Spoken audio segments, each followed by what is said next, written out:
Hi. Thanks for taking my question, Congressman. As a pediatric ER doctor and a mom, one of my greatest fears is a mass shooting happening in my community. My kids have never known a time without mass shooter drills in the schools.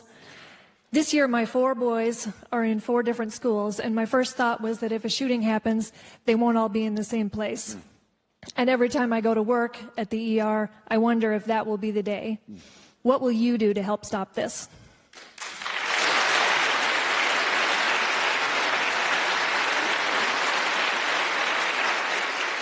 Thank you for asking this and then asking it in such personal terms.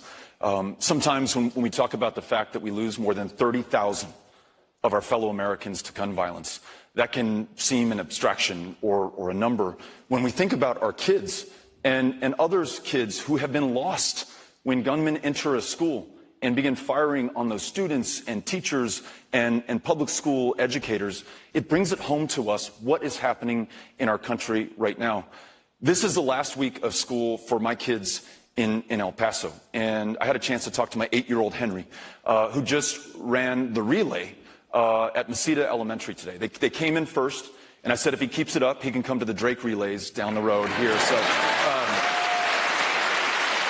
but not too long ago, perhaps like your children, he came home from first grade, and when Amy and I asked him what he had done at school that day, he talked about his teacher huddling Henry and his classmates into a closet, and then resisting the temptation to open the door when someone impersonating an active shooter to get them ready begins to knock on it. I met an extraordinary middle school student who may be here. She goes to Berg Middle School in Newton. Her name's Milan. And a chance to talk to her class. Her one question is, I don't want to come to school and wonder whether I'm going to come home at the end of the day. What's the answer to that? We know that in this country, those states that have adopted universal background checks and close every loophole, the Charleston loophole, the boyfriend loophole, the gun show loophole, and make sure that everyone who purchases a firearm goes through a background check, those states have seen a reduction in gun violence of up to 50%. When we complement that by ensuring that weapons of war designed for use on the battlefield are no longer sold into our communities, so they don't end up in our schools or our synagogues, in our churches, we can save even more lives.